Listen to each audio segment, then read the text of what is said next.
It's exactly 1 year since we lost Mama Jolie. Mama Jolie was always a pillar of strength and courage within us. We strongly believe that today has fallen on this day, not by coincidence. Maybe there's a message that we are getting from the Almighty. Mama Jolie, rest in peace. We shall make you proud. We shall never give up your dreams. Fellow Ugandans, ladies and gentlemen, comrades in the struggle, I am deeply humbled and profoundly honored to accept your nomination to be the next president of the Republic of Uganda for the year 2026 to 2031, not 1926 to 1931. I thank you very much for the trust that you've continued to place in me ever since I offered myself for the first time for the presidential office in 2021. Today, my heart is filled with a deep sense of responsibility to deliver to that trust that you've put in me.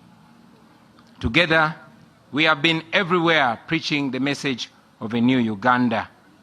And today, with this nomination, we start on the final phase of our mission to freedom and true independence. Since our nation was born in 1962, every change of leadership has been written in blood, the blood and sacrifice of the common people of Uganda, the citizens of Uganda, and yet the leaders who always promised liberation have always delivered oppression. For 40 long years, one man and a small group of his relatives and friends have ruled our country on gunpoint. They have looted our nation and turned every institution of government into a tool of oppression. They have reduced the citizens of Uganda into slaves on their own land. They have reduced all of us into beggars, and they've turned our poverty into a tool of control. And yet, our country is not poor. Our country is rich.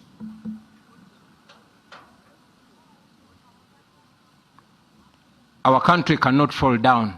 Our country will stand firm. Ladies and gentlemen, our country is fertile. Our people are hardworking and enterprising. We are rich in creativity. We are resourceful. We are energetic. We are young, and we are promising. Our country is one of the richest countries on the planet in terms of natural resources. So, my brothers and sisters, our problem is not lack of wealth. Our problem is lack of leadership. Leadership that serves the people instead of terrorizing them and exploiting them. Leadership that seeks to uplift the citizens instead of enslaving them. Sisters and brothers, this is not the first time that we stand before you with a dream of a new Uganda. We first made our attempt 5 years ago in 2021. Hundreds of our brothers and sisters were tortured. Many of them were arrested, and they're still in prison as we speak right now. Many were killed, and many are missing to the present day. And yet, we refuse to give up. I know that many of you are now asking, why then do we go to the polls? Why do we risk the tear gas, the bullets, the prisons, the torture chambers, the death, and all the mess that is awaiting us? My answer to you is this. We risk it all because the alternative is giving up, and that is 10 times worse. If we give up now, we shall have no moral authority to complain about what happens next. If we surrender now, that means that the fighting spirit of Rita Nabukenya, of Frank Senteza, of Yasin Kauma, and many others has been defeated. It means that they died in vain. It means betrayal. Betrayal of the comrades who have spent years in prison, counting on us who still have our little freedom to continue fighting for their freedom. Therefore, ladies and gentlemen, no matter what happens to us, we must keep moving forward. Even if somebody tells you that our chance to freedom is only 1%, Let us take that chance and fight. We have always been telling you about the protest vote, and today, let me use this opportunity to break it down in more detail. We have voted before. We have won elections before, and we have been rigged before. But the election this time is no usual election, brothers and sisters. We are going into this election as a way of protesting against the injustice that has been occasioned to us for the last 40 years. We are protesting, and the protest begins now. We must use this election season to rally the people of Uganda, to express their anger and to express their hope at the ballot box.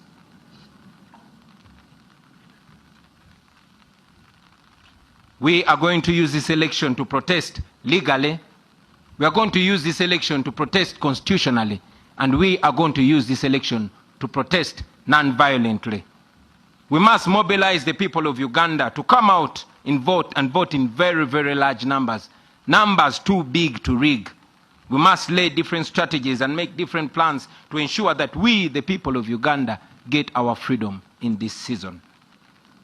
Now, to our brothers and sisters in the diaspora, you, brothers and sisters, the Ugandans in the diaspora, you send so much money. You send more than $2 billion back to Uganda every year. In real sense, you are the biggest investors in Uganda. We know that many of you even fear to come back home because you know what happens to those that return home. Many of you don't risk the brutality. We know that Ugandans like Sam Mugumya, who returned from a Congolese prison, was abducted weeks ago, and up to now, he's missing. Nobody knows where Sam Mugumya is. We know Robert Kayingo Luja, a lawyer who was recently abducted from the airport, kept incommunicado for a month before being forced back in exile without even stepping foot in his house. The examples are many, ladies and gentlemen, but I tell you, my friends, we are fighting so that you can return to your home, to your families, to freedom and dignity. We are fighting so that you are received with roses and not handcuffs. We fight so that Uganda can give your children the chances and opportunities that you never got. That is why we fight. Now to General Museveni. I know you don't like listening to young people or even listening to anybody at all, but at least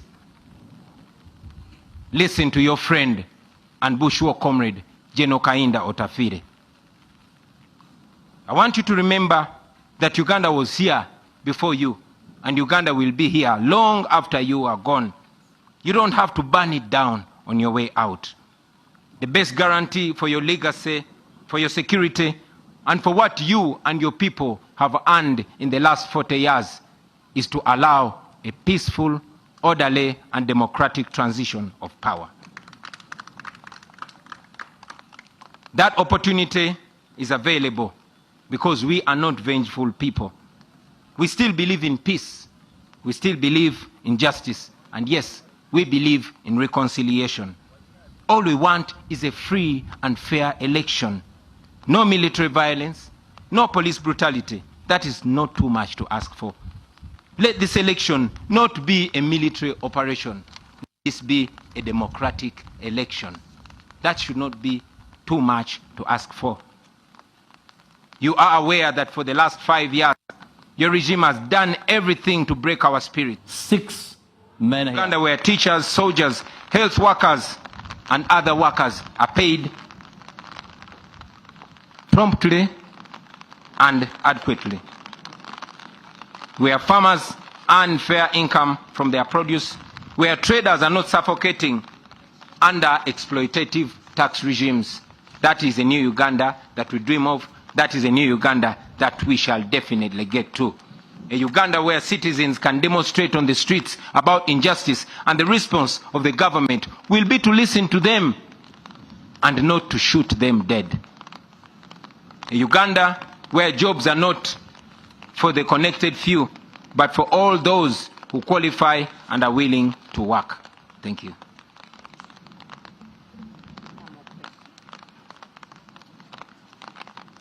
In the coming days, ladies and gentlemen, we shall unveil our manifesto, and we shall go ahead to paint a clear picture of that new Uganda that we dream of, that new Uganda that we believe.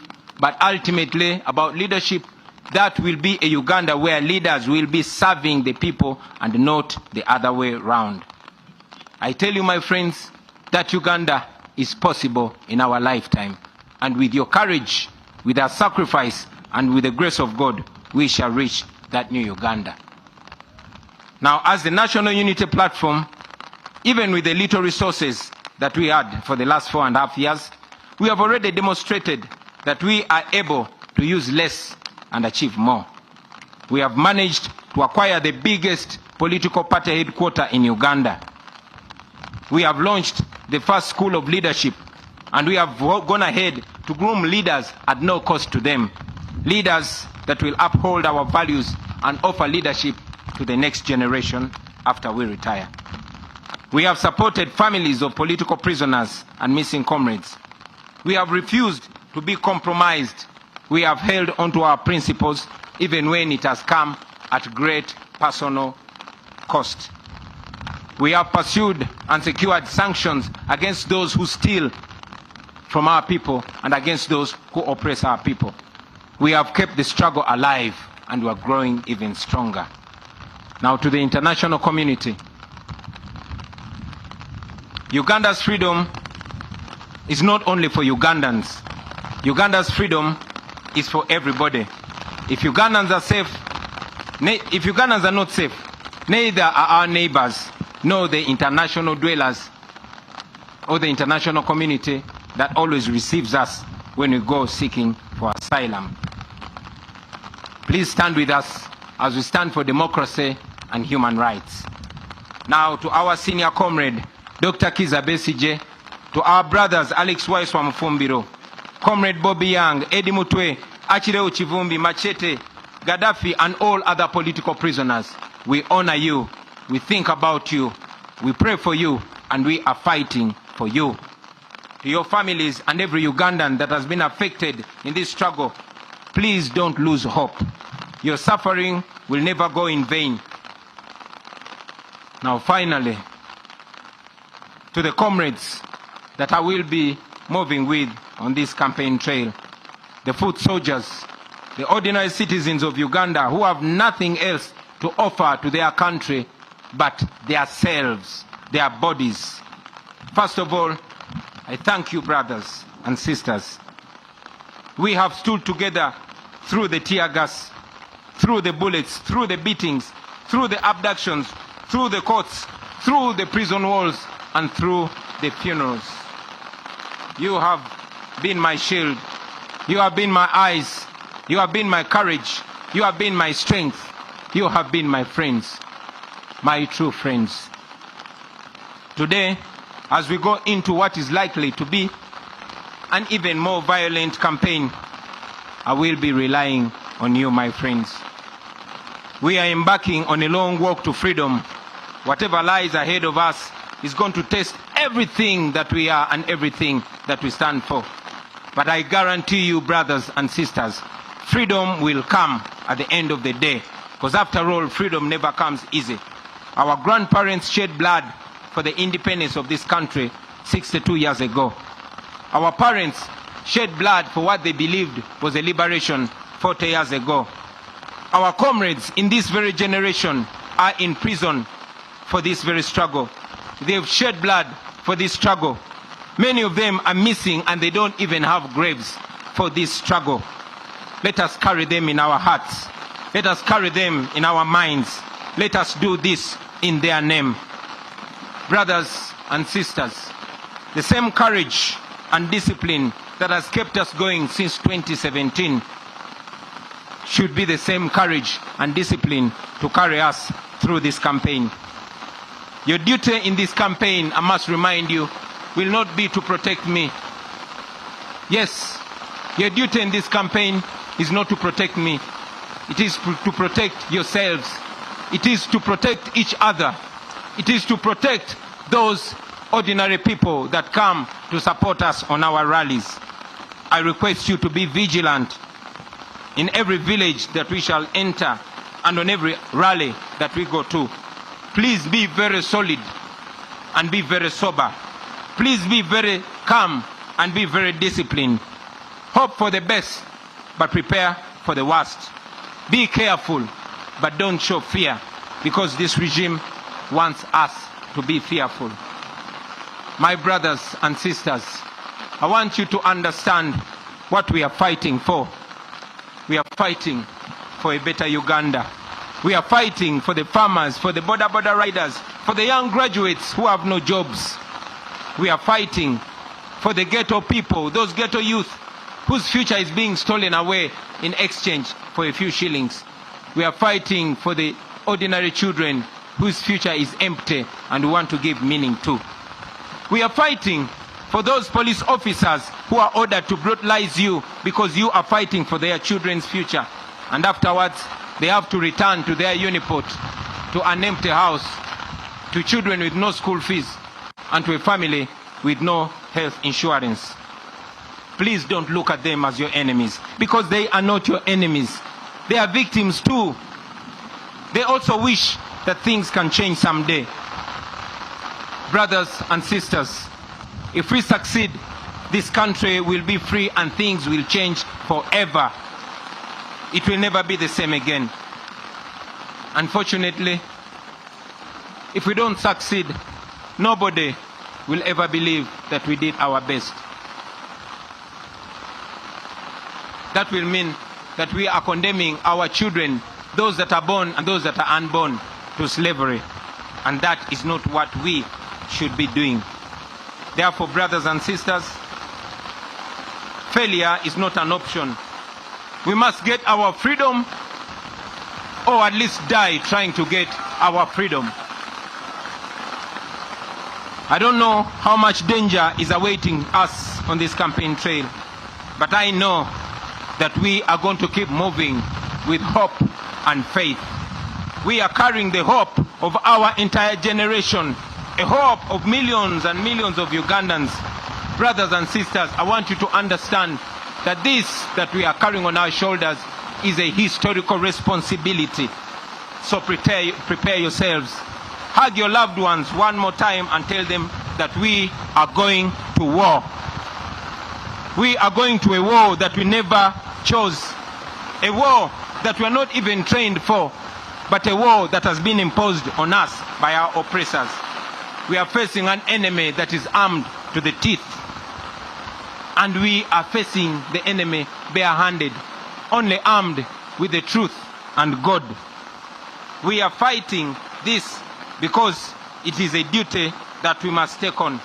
We are fighting for our God-given right to live as human beings in our own country. We will never retire. We will never give up. We will fight until we are free.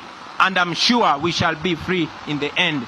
This is not a matter of when, but it's not a matter of if. This is a matter of when. And we know that we are going to achieve our freedom. Brothers and sisters, I want to conclude by guaranteeing to you that are here with us and all Ugandans all over the world that in the end, we shall be free. In the end, everything is going to be all right. And if everything is not all right yet, then that will not be the end. Thank you very much for God and my country.